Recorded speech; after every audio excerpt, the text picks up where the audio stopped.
All right, let's do a little thought experiment. Picture this. It's Saturday, January 17th, 2026. You pull up the stock market, and one company is grabbing all the headlines. Netflix. And you see the price. It's trading for about $88 a share. Now that number, 88 bucks, presents a really fascinating puzzle that we're going to solve together today. So what's the real story here?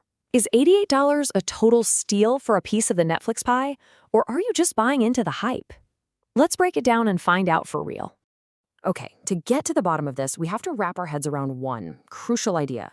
Price and value are not the same thing. See, price is what you pay, value is what you actually get. And to help us figure this out, we're going to use the simple but really powerful framework from the book Buffett and Munger's Accounting Mastery. So let's dive into the first. The first rule is dead simple. Ignore all those complicated accounting numbers you hear about in the headlines. We need to follow the actual cash.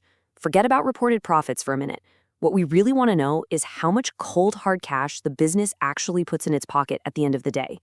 And this breaks down that difference perfectly. On one side, you've got the poet's view. That's the official earnings report. It's kind of like a story, with estimates and different rules. But we are laser-focused on the teller's view. That's just simple math. How much cash actually came in the door and how much went out. No stories, just the facts. And for Netflix, this is a huge deal. Because for years and years, that teller was pretty unhappy. The company was spending way more cash making new content than it was bringing in from all of us paying our subscriptions. But that has all changed. The machine is finally working. So here's the number that really matters. After paying all the bills, after funding all the new shows, Netflix now generates about $2 of pure cash for every single share of its stock.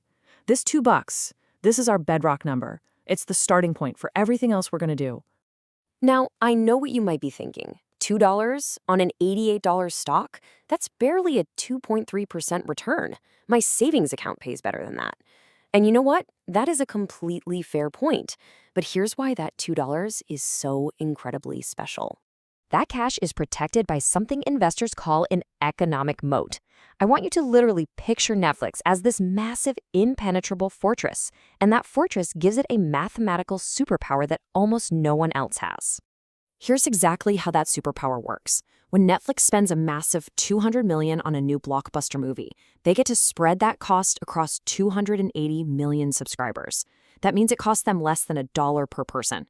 Now think about a smaller competitor. They might have to charge their customers $4 or even $5 to cover that same cost.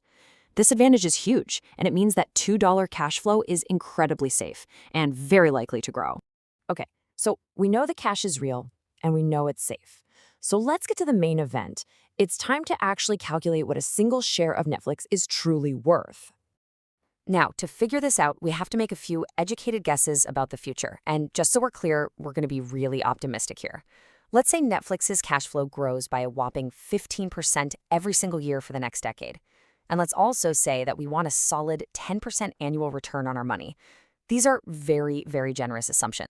So when we plug those optimistic numbers into a financial model, which is really just a fancy calculator for future cash, it spits out this one number. Based on all our generous assumptions, the true intrinsic value of one share of Netflix is $75.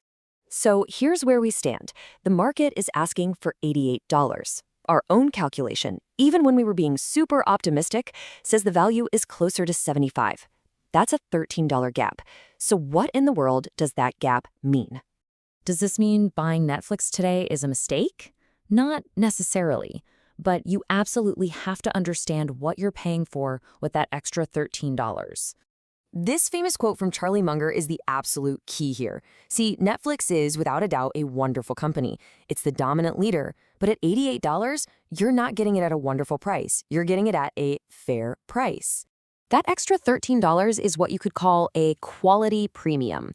Maybe think of it as a quality tax. The market is charging you more because it believes Netflix is just so safe and will grow so fast, even faster than our optimistic guess, that it deserves that higher price tag. This brings us to a super important concept called the margin of safety. Think of it as a financial cushion, right?